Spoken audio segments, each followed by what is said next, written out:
सबसे पहले बिहार की इस पावन धरती पर चुनाव आयोग की तरफ से आप सभी का स्वागत है। हाल ही में बिहार में मतदाता सूची के शुद्धिकरण का कार्य हुआ और जो हमारे समक्ष बूथ लेवल ऑफिसर्स मौजूद हैं, इन्होंने न केवल अपने बूथ में मतदाता सूची के शुद्धिकरण का कार्य किया, बल्कि इन लोगों के साथ साथ बिहार के 90,217 बूथ लेवल ऑफिसर्स ने एक ऐसा कार्य किया जो कि पूरे देश में अनुकरणीय है। मैं निवेदन करूंगा कि करतल ध्वनि के साथ हमारे इन योद्धाओं को प्रोत्साहन दिया जाए। आप लोगों का बहुत बहुत धन्यवाद, क्योंकि आप लोग न केवल अपने बूथ में मतदाताओं के साथ काम करते हुए आपने न केवल मतदाता सूची को शुद्ध किया है, बल्कि पूरे देश में जो बाकी बूथ लेवल ऑफिसर्स जब इस कार्य को करेंगे तो उनको आपसे बहुत बहुत प्रेरणा मिलेगी। जैसे कि विश्व को बिहार की वैशाली ने ही गणतंत्र का रास्ता दिखाया था, वैसे ही आप सभी लोग मिलकर अब देश को मतदाता सूची को शुद्ध करने के कार्य के लिए प्रेरणा का स्रोत बनेंगे। बहुत बहुत धन्यवाद। बीएलओ से निवेदन है कि थोड़ा आगे आ जाएं फटाफट, और ताकि एक ग्रुप फोटोग्राफ हो जाए, फिर आप लोग जा सकते हैं। सर, मैं रिक्वेस्ट करूंगा कमीशन से कि काइंडली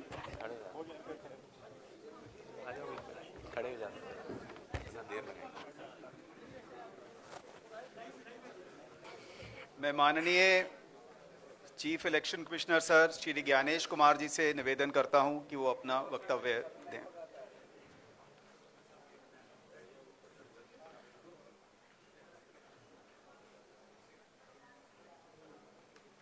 ऑनरेबल भारत के निर्वाचन आयुक्त डॉक्टर सुखबीर सिंह संधू जी, ऑनरेबल डॉक्टर विवेक जोशी, भारत के निर्वाचन आयुक्त, निर्वाचन आयोग के वरिष्ठ अधिकारियों की टीम, बिहार के chief electoral officer Shri Vinod Gunjiyal ji और बिहार की इस पावन भूमि के हमारे मीडिया सहकर्मी, हम सबसे पहले भारत के सभी मतदाता के अभिनंदन करता नहीं, आ विशेष गहन पुनरीक्षण अभियान SIR के सफलतापूर्वक संपन्न करावे खातिर रउआ सभे के कोटि कोटि आभार आ धन्यवाद जतावत बानी। भारत निर्वाचन आयोग की तरफ से बिहार के सब मतदाता सभक अभिवादन करैत छी।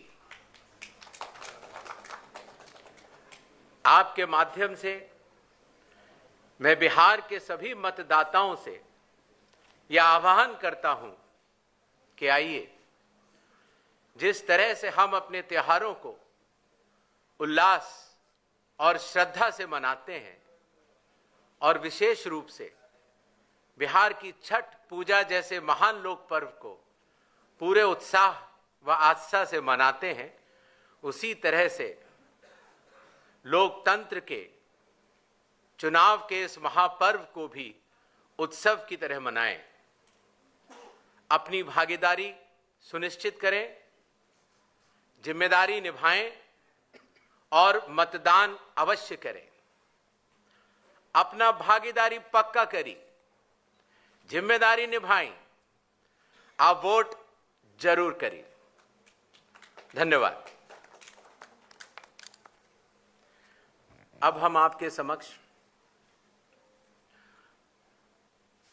एक छोटी सी प्रेजेंटेशन देंगे जिसमें कि बिहार के आने वाले इस चुनाव में जो चुनाव आयोग ने नई पहलें की हैं, जो कि अब देश भर में भी लागू होंगी, उनके बारे में हम आपको बतला सकें।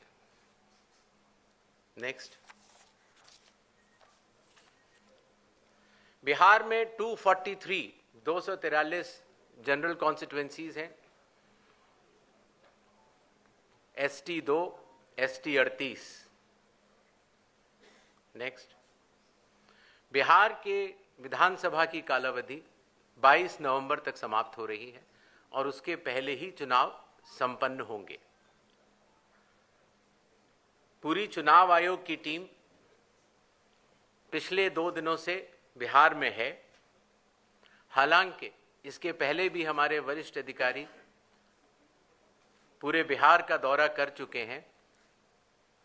आने के बाद सबसे पहले चुनाव आयोग ने बिहार की सभी मान्यता प्राप्त राजनीतिक दलों के साथ बैठक की। बिहार के सभी DM, SP, SSPs, IG, DIGs, commissioners के साथ साथ सभी एनफोर्समेंट एजेंसीज के हेड और नोडल ऑफिसर्स के साथ भी मुख्य निर्वाचन अधिकारी Bihar, state police nodal officer और CAPF के नोडल अधिकारियों के साथ बैठक की और उसके बाद बिहार के मुख्य सचिव, बाकी सचिव के साथ भी बैठक हुई, DGP से के साथ बैठक हुई और अब हम आखिरी चरण में हैं। जो सब कुछ हुआ उसका ब्यौरा आपको देकर फिर हम लोग वापस दिल्ली प्रस्थान करेंगे। नेक्स्ट।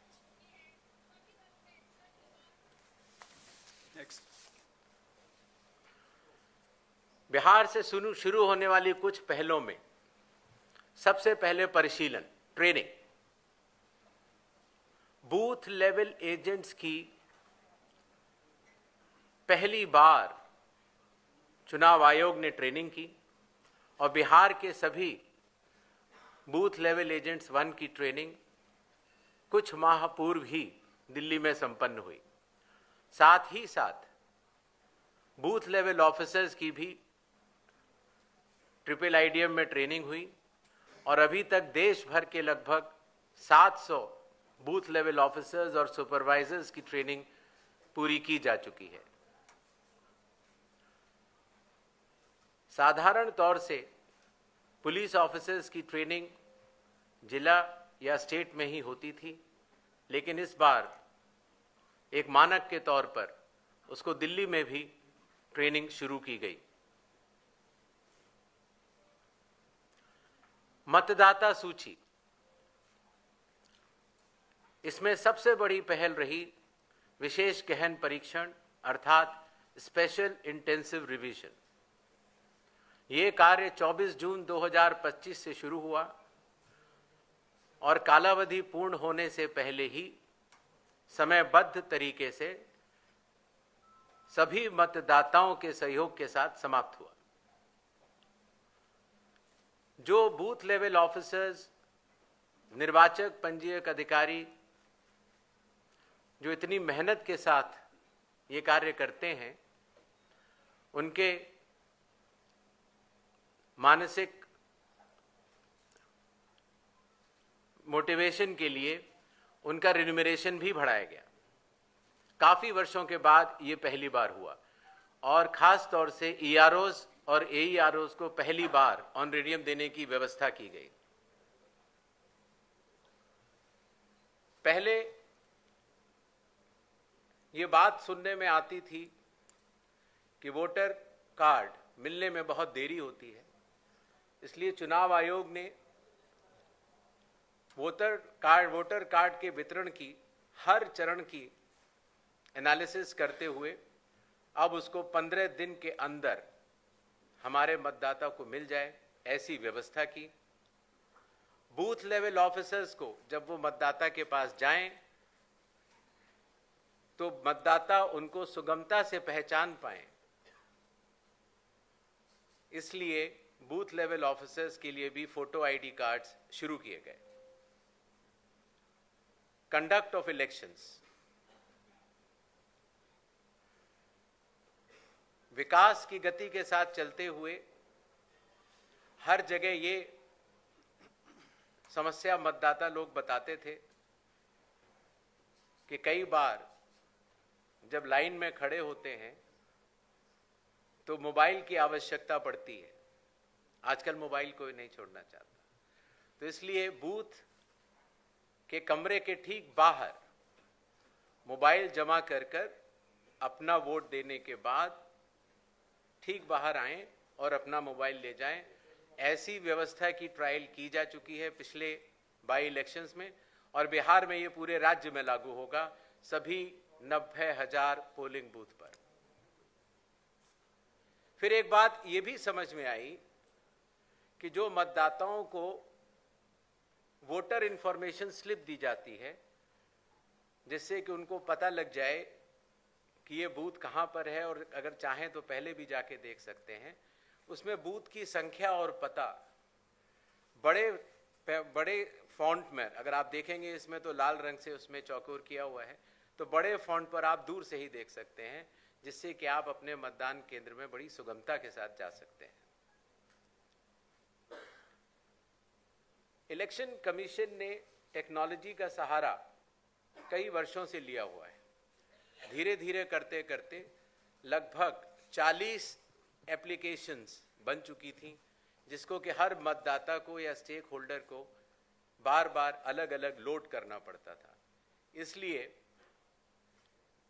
सबको मिलाकर एक कंप्यूटर प्लेटफॉर्म तैयार किया गया, जिसका नाम है one stop digital platform ECI net.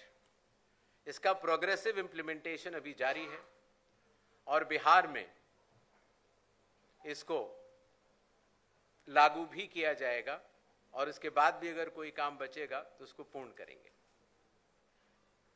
कई बार यह बात भी आती थी कि चूंकि पोलिंग स्टेशंस पर मतदाताओं की संख्या 1500 या उससे अधिक हो जाती थी, तो बहुत लंबी लंबी क्यूज लग जाती थी, और खास तौर से आखिरी घंटों में क्यू को मैनेज करना मुश्किल भी हो जाता था। इसलिए चुनाव आयोग ने संयुक्त निर्णय लिया कि अब बिहार से शुरू होकर पूरे देश तक किसी भी मतदान केंद्र में 1200 से ज्यादा वोटर नहीं होंगे, जिससे कि वोट डालने में हमारे मतदाताओं को सुविधा मिले। कानून के अंतर्गत कैंडिडेट्स पोलिंग बूथ के कुछ दूरी के बाहर अपने बूथ्स लगाते हैं। कई बार वो लोग भी मतदाताओं को सहूलियत देने के लिए उनका मार्गदर्शन करते हैं कि आपका बूथ ये वाला है या उस कमरे में है। तो पहले ये काफ़ी दूर लगाने की अनुमति होती थी, अब 100 मीटर की दूरी पर पोलिंग स्टेशन से हर प्रत्याशी अपने बूथ लगाने के लिए स्वतंत्र है। पहले ये बात भी आती थी कि जो वेबकास्टिंग है, जो पोलिंग बूथ के अंदर जो वेबकास्टिंग होती है, वो कहीं 50% या कम से कम 50% या 60% बूथों पर होती थी, और अब बिहार से शुरू होकर पूरे देश में जब भी चुनाव होंगे 100% वेबकास्टिंग हर पोलिंग स्टेशन पर की जाएगी।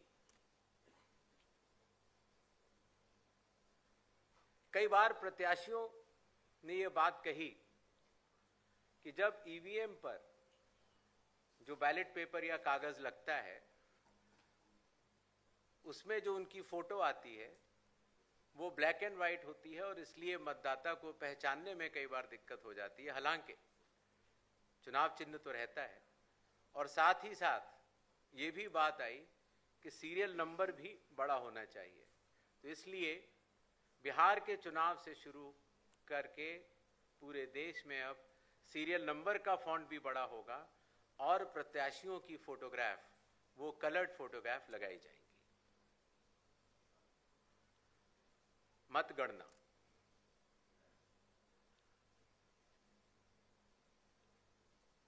पहले जब वोट्स की काउंटिंग होती थी तो अगर फॉर्म 17C, जिसके बारे में आपको बाद में आगे बताऊंगा, अगर उसमें जो प्रिसाइडिंग ऑफिसर पोलिंग एजेंट्स को देते हैं और ईवीएम की काउंटिंग यूनिट में अगर कोई भी मिसमैच होगा तो ऐसी सभी वीवीपैट की गिनती पूर्णतः की जाएगी। इसी तरीके से पोस्टल बैलेट्स की गिनती भी ईवीएम के आखिरी 2 राउंड से पहले पूर्ण करना अनिवार्य होगा और ईवीएम के आखिरी 2 राउंड उसके बाद ही शुरू होंगे। नेक्स्ट। और सबसे बड़ी बात, जब चुनाव खत्म हो जाता है तो उसके बाद हमारे सारे मीडिया कर्मी और काफी लोग ये जानना चाहते हैं कि कितने वोटर्स थे, कितने लोगों ने वोट किया, कितनी महिलाओं ने वोट किया। ये सारा डिटेल इंडेक्स कार्ड में अवेलेबल होता था और पहले हम इसको अलग से लेकर फिर चुनाव के समाप्त होने के बाद काफ़ी दिन लग जाते थे इसको इकट्ठा करने में, उसके बाद हम इसको वेबसाइट में डालते थे। और अब चूंकि धीरे धीरे ECI नेट का प्रोग्रेसिव इम्प्लीमेंटेशन हो रहा है, इसलिए ये डिजिटल इंडेक्स कार्ड्स चुनाव खत्म होने के कुछ दिनों के भीतर ही आप सभी को देखने को मिलेंगे। ये था छोटा सा एक ब्यौरा जो बिहार अब पूरे देश को राह दिखाने जा रहा है। 17 नए इनिशिएटिव्स जो कि बिहार में सफलतापूर्वक कुछ लागू हो चुके हैं और कुछ कंडक्ट ऑफ इलेक्शंस में लागू होंगे और कुछ काउंटिंग में लागू होंगे। इसके पहले कि हम लोग सवाल जवाब का दौर शुरू करें, कुछ चीजें मैं आपको बतलाना चाहता हूं। भारत में चुनाव संविधान, लोक प्रतिनिधित्व कानून और रूल्स के अंतर्गत होते हैं। दुनिया की सबसे बड़ी चुनावी व्यवस्था है भारत के चुनाव और भारत का चुनाव आयोग, और ये व्यवस्था कई चरणों में बटी हुई है। जैसे आपने देखा, मतदान केंद्र स्तर पर बूथ लेवल ऑफिसर, उनके ऊपर इलेक्टोरल रजिस्ट्रेशन ऑफिसर अर्थात ERO अर्थात निर्वाचक पंजीकरण अधिकारी, जो कि SDM स्तर के होते हैं। जो मतदाता सूची होती है उसको बनाने की जिम्मेदारी EROs की होती है। बिहार के 243 हर विधानसभा में एक ERO होता है और उन्होंने मिलकर BLOs के साथ मिलकर 243 EROs, 90,217 BLOs ने मिलकर काफी वर्षों के बाद, लगभग 22 वर्षों के बाद मतदाता सूची के शुद्धिकरण का कार्य किया।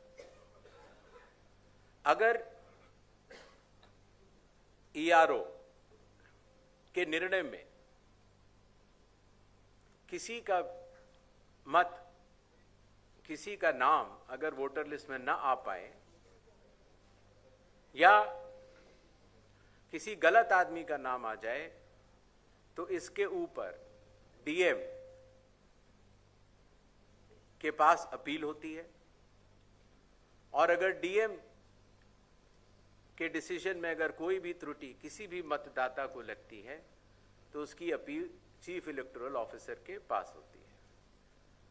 तो इस तरह से विकेंद्रीकृत वैधानिक अधिकारियों के तहत मतदाता सूची बनाई जाती है। इसी तरीके से जब चुनाव होते हैं तो चुनाव आयोग हर विधानसभा के लिए एक रिटर्निंग ऑफिसर को नियुक्त करता है, जिसका कार्य होता है अपने विधानसभा में चुनाव कराना, और जो भी उसका रिजल्ट आता है वो रिटर्निंग ऑफिसर प्रख्यापित भी करते हैं और चुनाव आयोग के निर्देशों का और कानून का अक्षरशः पालन करते हैं। ये बात मैंने आपको इसलिए बताई कि भारत के चुनाव दो भागों में बटे हुए हैं, एक मतदाता सूची को बनाना और दूसरा चुनाव कराना, और दोनों में विकेंद्रीकृत वैधानिक अधिकार दिए गए ईआरओज और रिटर्निंग ऑफिसर होते हैं, और वो चुनाव आयोग द्वारा दिए गए निर्देशों का पालन करते हैं, और अगर उनके पालन में कहीं भी त्रुटि हो तो चुनाव आयोग उनको सुपरवाइज, डायरेक्ट और कंट्रोल भी करता है। इन छोटे शब्दों के साथ मेरे ख्याल से मैंने आपको चुनाव के बारे में कुछ जरूर बताया, और I think we can open the धन्यवाद सर। अभी हम अपना क्वेश्चन एंड आंसर सेशन शुरू करेंगे। एक आपसे रिक्वेस्ट ये है कि आज के क्वेश्चंस आप केवल बिहार असेंबली इलेक्शंस तक ही सीमित रखिएगा, ताकि जो जानकारी आपको चाहिए वो उसका समय रहे साहब के पास उस की जानकारी देने के लिए। आप kindly raise your hands, madam आएंगी आपके साथ माइक पे, आपका क्वेश्चन लेंगी। हम पहले 5 क्वेश्चन लेंगे, फिर उसके बाद फिर 5 क्वेश्चन, इस तरह चलेंगे। मैडम दीजिए इधर।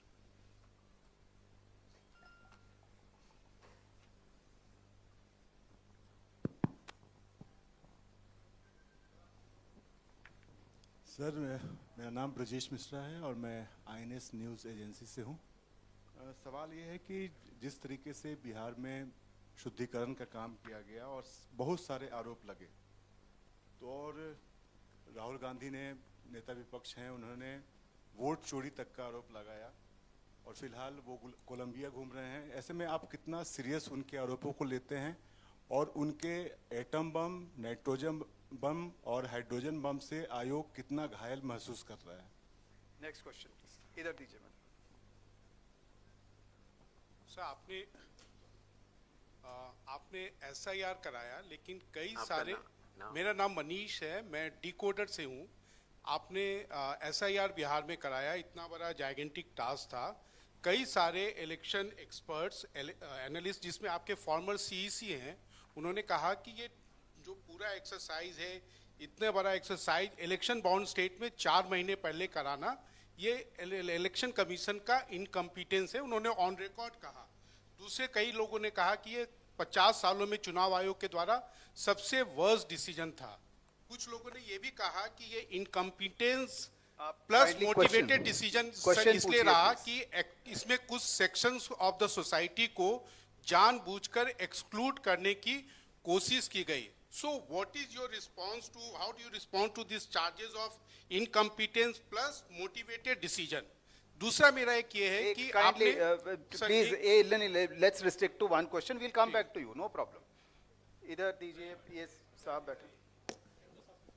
सर, मेरा नाम शशि भूषण है, मैं प्रभात खबर अखबार से हूँ। सर, मेरा सवाल है कि बिहार के जो प्रतिपक्ष के नेता हैं, उनका आरोप है कि एक ही घर में कई कई मतदाताओं के नाम शामिल किए गए हैं। तो ये जो हाउस लिस्टिंग का काम है, क्या इसमें सुधार होगा या वैसे ही रहेगा? दूसरा सर ये है कि फॉर्म 70C, इसको लेकर क्या है कि क्या जो पहले वोटर एजेंट जो पॉलिटिकल पार्टी के चले जाते हैं, तो उनकी क्या बाध्यता रहेगी कि वो लेकर और हस्ताक्षर करके ही वहाँ से जाए? Next question. और इसी से एक जुड़ा हुआ है सर, एक और जुड़ा हुआ है। जी, आप काइंडली ऐसे। सर, मॉक पोल को लेके क्या जितने पॉलिटिकल पार्टी भाग लिए हैं और जो नहीं लिए हैं, क्या उनका ब्यौरा आप जारी करेंगे? Sir, good morning, I Kaushlendra Mishra from Hindustan newspaper. Sir, मेरा सवाल एक है कि बिहार चुनाव हो या देश के कहीं भी चुनाव होते हैं, एक पैरामीटर फिक्स है कि प्रत्येक उम्मीदवार सर्टेन अमाउंट ही खर्च कर पाएगा, लेकिन हकीकत में वैसा होता नहीं है। तो इसको मॉनिटर करने के लिए कोई सख्त कदम सीईसी उठाएंगे?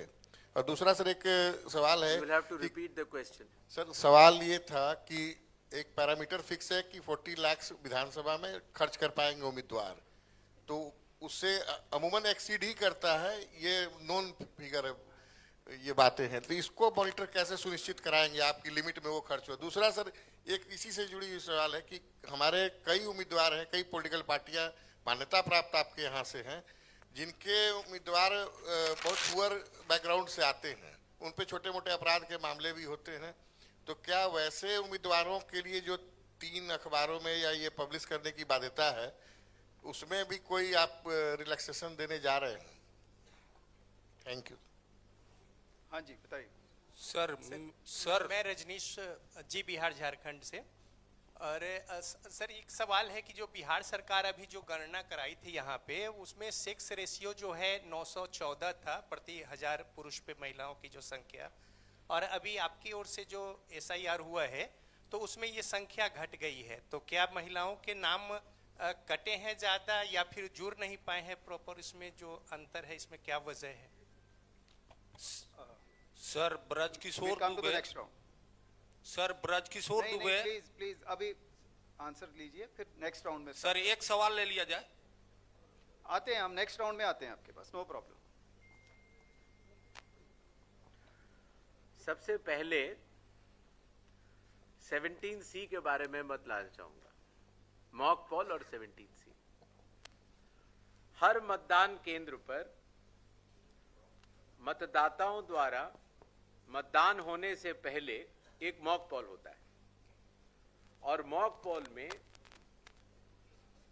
प्रत्याशियों द्वारा नामित पोलिंग एजेंट्स के समक्ष ईवीएम और वीवीपैट, ईवीएम में पोलिंग की जाती है और वीवीपैट से उसका मिलान किया जाता है।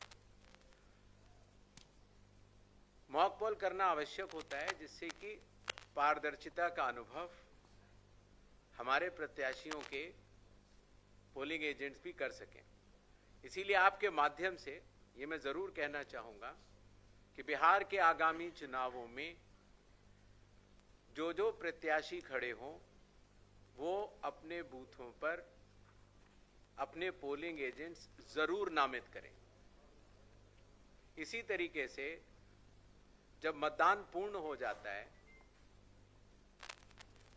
तो कानून के अंतर्गत उस समय जो पोलिंग एजेंट्स उपस्थित होते हैं, प्रिसाइडिंग ऑफिसर ईवीएम में देखते हैं कि टोटल कितने वोट पड़े, और वो फॉर्म 17C में भरने के बाद उन पोलिंग एजेंट्स को देते हैं जो कि वहां उपस्थित होते हैं। तो आपके माध्यम से आगामी प्रत्याशियों को भी मैं ये कहना चाहूंगा कि अपने पोलिंग एजेंट्स को मतदान शुरू होने से पहले पहुंचे, मॉक पोल अपने आंखों के सामने देखें, और उसी तरीके से मतदान पूर्ण होने पर प्रिसाइडिंग ऑफिसर से अपना फॉर्म 17C लेकर आएं। इस बात का जवाब मैं पहले दे चुका हूं कि जिन लोगों के पास अपने घर नहीं होते या जिन लोगों को पंचायत या म्यूनिसिपैलिटीज ने कोई घर का नंबर नहीं दिया होता है, तो या तो आसपास के घर का नंबर देते हैं और या कई बार 0 लिख देते हैं। इसीलिए इसमें विचलित होने की कोई बात नहीं है, क्योंकि जब बूथ लेवल ऑफिसर किसी भी व्यक्ति का इन्यूमरेशन फॉर्म लेता है तो उसके ऊपर दावे और आपत्ति जताने के लिए हर पॉलिटिकल पार्टी के बूथ लेवल एजेंट्स मौजूद होते हैं।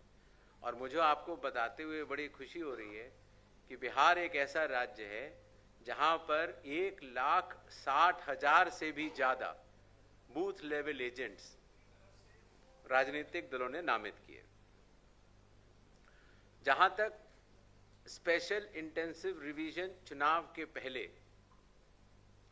कराए जाने के निर्णय की बात है, तो अगर आप लोक प्रतिनिधित्व कानून के हिसाब से अगर चलेंगे तो रिवीजन हर चुनाव के पहले चुनाव आयोग को कराना लॉफुल है और लॉ के अंतर्गत कराना ही होता है। किसी का यह कहना कि रिवीजन चुनाव के बाद होना चाहिए वो न्याय संगत नहीं है। एक और विषय आया कि जब हमारे बूथ लेवल ऑफिसर्स ने घर घर जाकर मतगणना के फॉर्म्स की भरवाई की और ड्राफ्ट सूची में जिन लोगों का नाम आया 1 अगस्त 2025 को, और उसके बाद सभी राजनीतिक दलों को, सभी बूथ लेवल एजेंट्स को 1 अगस्त से लेकर पहले 1 सितंबर तक अपने दावे और आपत्ति, अर्थात अगर किसी का नाम छूट गया है तो बताने की पूर्ण स्वतंत्रता थी। अखबारों में ऐड दिए गए, और इसी तरीके से अगर किसी अयोग्य आदमी का नाम अंदर चला गया है तो फॉर्म 7 भरने के बाद उसका नाम कटवाने की अर्जी देने के लिए कहा गया। ये कार्य 1 सितंबर को पूर्ण हुआ। चूंकि शायद और वास्तव में हमारे बूथ लेवल ऑफिसर्स ने काफी अच्छा काम किया था, तो बहुत अधिक न तो दावे आए न आपत्तियां आईं, और अगर आई भी तो लोगों ने अपना नाम कटवाने के लिए दी, शायद क्योंकि उन्हें तब तक इस बात का काफी अवेयरनेस हो चुकी थी कि आपका वोट सिर्फ एक जगह होना चाहिए, किसी एक असेंबली कॉन्स्टिट्यूंसी में ही हो सकता है। 1 सितंबर के बाद नॉमिनेशन के लास्ट दिन से 10 दिन पहले तक अभी भी समय मौजूद है। अगर किसी भी व्यक्ति को, किसी भी राजनीतिक दल को ये लगता है कि कोई योग्य मतदाता छूट गया है या किसी अयोग्य मतदाता का नाम मतदाता सूची में है, तो वो अपने दावे और आपत्ति जारी कर सकता है, और उनके द्वारा मिले हुए दावे और आपत्तियां ERO लेवल पर उनका निस्तारण किया जाएगा, और नॉमिनेशन का प्रोसेस खत्म होने के बाद चुनाव खत्म होने तक फिर वो सूची फ्रीज हो जाती है। अभी समय बाकी है। जहां तक खर्च की लिमिट की बात है, खर्च की लिमिट के इंस्ट्रक्शंस चुनाव आयोग द्वारा जारी किए जा चुके हैं। हर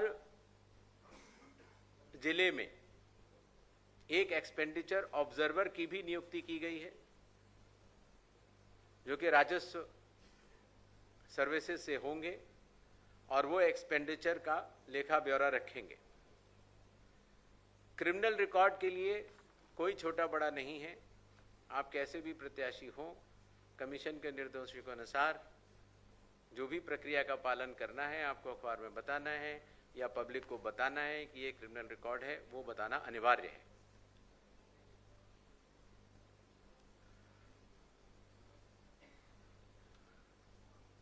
SIR की प्रक्रिया पर हालांकि